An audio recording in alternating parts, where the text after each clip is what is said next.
My wife, 28, and I, 29, were married in the fall. We have been together now for 4 years. For me, it's all been very good. To this point, we had some ups and downs, but I really love her and we want to start a family soon and buy a house. When we started dating, it wasn't the cleanest of beginnings. She had a friend with benefits she was seeing and I wanted to be exclusive. She actually said no to me asking to be exclusive. It caused me to back away, but after a while we started dating again and she asked to be exclusive. Later on, I found out her friend with benefits was redeployed away, and it was only then when she sort of decided to be serious with me. It seemed like she chose having fun with him was more important than dating me. At the end of this, I just decided to let it go, even though it bothered me slightly. She was indecisive, but she was understanding about it all and did regret how it started. From my perspective, it also wasn't her fault because to my knowledge she was always honest about it, and I chose to be with her knowing the situation that happened. She only became exclusive when she knew she would be. The only reason I'm giving this background is because this past weekend my wife was coming back from a business trip and I was using her iPad to play music, and I noticed she was texting this same friend with benefits. She had told me they do keep in contact occasionally and I was fine with it. My curiosity got the best of me and I read through their messages. Most of it was innocent, like wishing happy birthday, random texts that nobody replied to. But one exchange made me first of all feel betrayed and just sort of numb.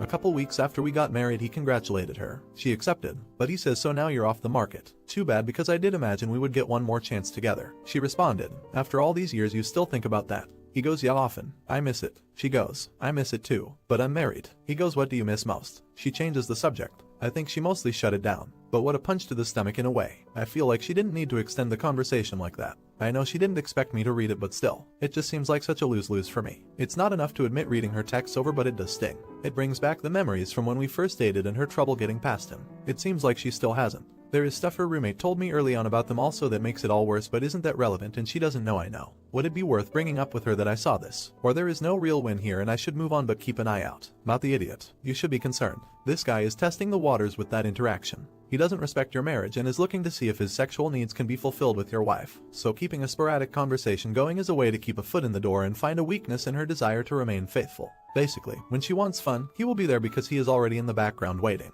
Your wife is not innocent. She likes the idea that he still desires her, and it appears to be a big ego boost for her. She is playing with fire. Ego boosts can be addicting and she may want to play her luck when the temptation is too much. Wanting to keep in contact with him shows that she hasn't completely let that go either, and she likes knowing that she has that ace in her pocket. She is treating him like a backup plan. Every text is stringing him along with the possibility that he could get laid. She knows that is what he is after. Sit down with her. Tell her how you felt then and how you feel now. Do not let her gaslight you. She ends the friendship, or basically, your marriage is over. Why? Because if she refuses to give him up or attempts to hide their communications in the future, she is putting him before you and your resentment will only grow. You shouldn't be second when you are the husband. She should choose you above anyone. Now, for the next story. Am I the idiot for telling my wife that I don't think it is right to force our daughter to hang out with her cousin? My wife has 2 sisters and is close to both. Their mom died when they were young, so they bonded over the loss and became very close. We have 2 kids, Chris, male 16, and Kaylee, 13, female. My wife's older sister also has 2 kids, Owen, male 17, and Emma, 16, female. They live about 5 minutes from us and our kids attend the same school. They have always hung out as a group of 3. My Chris and Emma are a week apart in age and Owen is only a little over a year older, so they grew up together and used to call themselves triplets. They are still quite close. My wife's younger sister has a daughter, Gia, who is 3 months older than mine.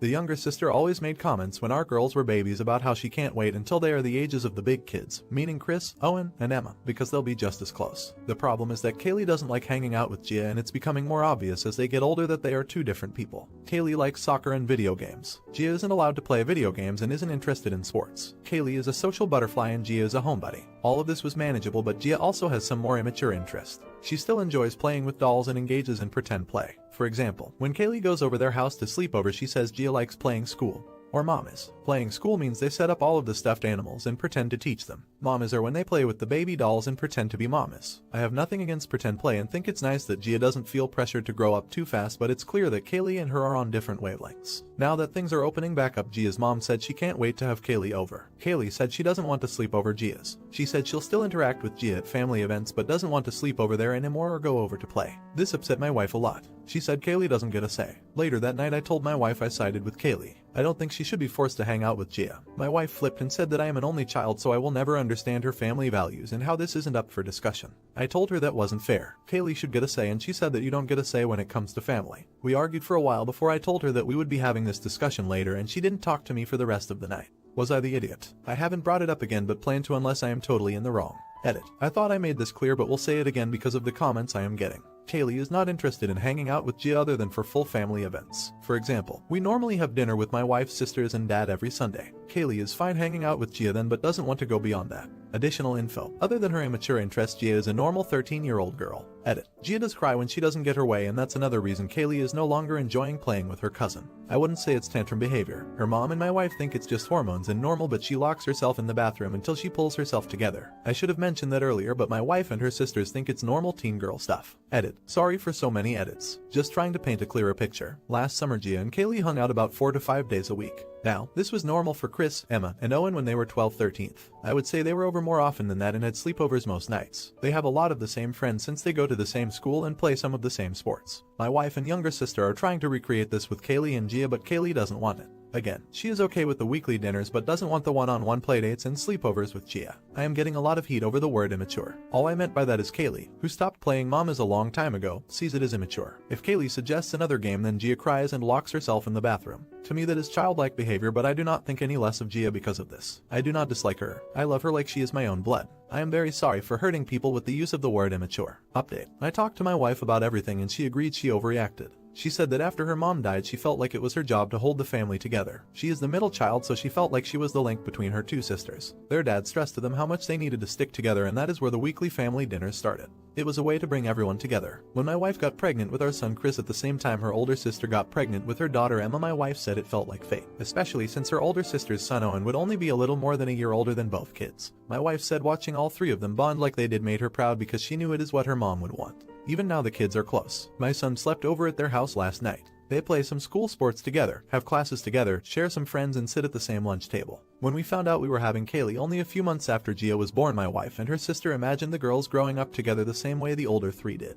For a while they did, but now that they are growing apart, it has been hard on both my wife and her younger sister. When the older three were in middle school, they hung out every day in the summer, but that was by choice and usually with a larger common friend group. I explained to my wife that this is different because we would be forcing Kaylee to miss out on time with her friends to spend with her cousin multiple times a week, even though they have virtually nothing in common. My wife apologized to Kaylee and talked to her sister about giving the girls some time apart. We will still see them once a week for Sunday dinners, but we aren't going to force it. My wife's sister was upset because Kaylee is Gia's only friend, but said she will just have to spend more time with Gia to make her feel special. My wife and I feel bad, but we want to make sure our daughter knows that she has the right to say no and have that be respected if she isn't comfortable with the situation, even when it's family. You're the idiot. Family is family. Sometimes you have an annoying uncle or special needs niece, but that doesn't mean you have the right to cut people off. You are not better than them. You need to get off your high horse and join the real world, hoping for the sake of your daughter that you both learn. Not the idiot. I'm glad your wife is on the same page as you now, although I'd be wary of everyone jumping to Gia has autism or something else wrong with her. From what I've seen, I'm pretty sure your sister-in-law is responsible for all of Gia's behavior. Your sister-in-law doesn't want Gia growing up too fast, and Gia not having any friends. I wouldn't want to be friends with someone whose mother won't let them mature, and it sounds like your sister-in-law is super controlling with who interacts with Gia. Am I the idiot for buying my fifth property rather than help out my siblings? For context, even when I, male 44, was a child, I was incredibly into owning property and designing houses. I work as an architect and am doing quite well for myself. Bought my first duplex here in Germany a long time ago where I rented out both parts. Then I own 2 houses in Italy and 1 in Spain. 2 of them are rented out as holiday homes, while the last one I use for vacations and rent out a room to a friend of mine.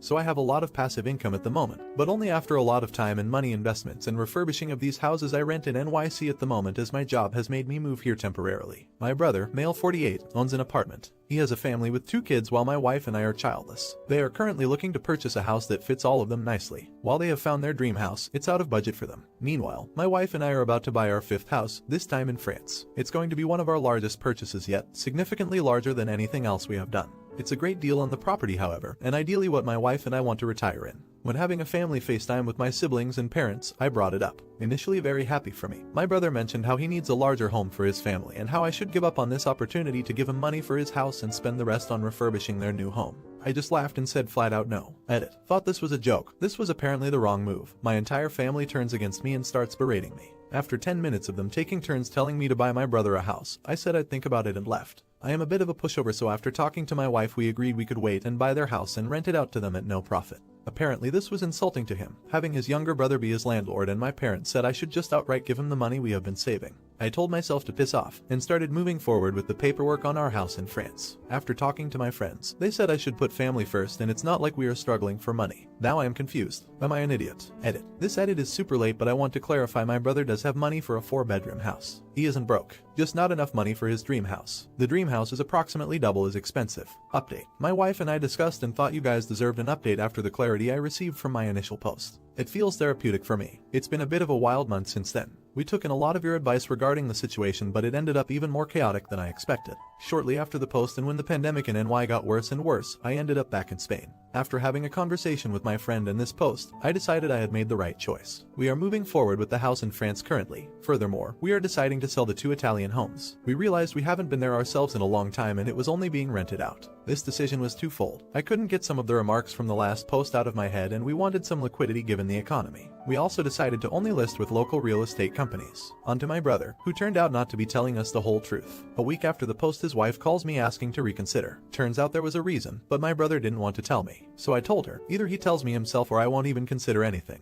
A week later he ends up calling and tells me everything. It turns out he had developed a bit of a gambling problem the last 2 years and has taken a noticeable percent out of their savings gambling. Less than 40% but more than 15% according to him. The dream house was now a lot further out of reach than it was meant to be. Apparently he has been going to therapy for it for months, but the financial damage it did set them back far. My parents knew since the start, and I knew my brother was having marital problems a couple years ago, but I never asked why, as he and his wife were very secretive about details. Turns out this was the problem. Apparently my parents had told him to ask me but asked too much from me, so when he rebutted with smaller ask I would be more inclined to accept. Had an incredibly harsh conversation with my parents. They feel like I owe the family and it's more their money than mine since they raised me. That's a whole different problem. I told him about the post and he was mad at first but understood my position after reading through it. After a pretty difficult conversation with him, I offered the rent it cost, and once he has built up his savings, we will sell him the house minus any rent he has paid over the time it takes. Some people mentioned this rent to own. He happily accepted, and now it's today. Hopefully we can have a reunion after the pandemic is over and laugh about this. Edit. A lot of people are worried about the legalities. I am having my lawyer draft it up. Everything will be in writing. Not the idiot. It irritates me when parents say their kids owe them for raising them. Kids don't owe their parents anything for being raised. Parents chose to bring children into the world and they're obligated to provide for them.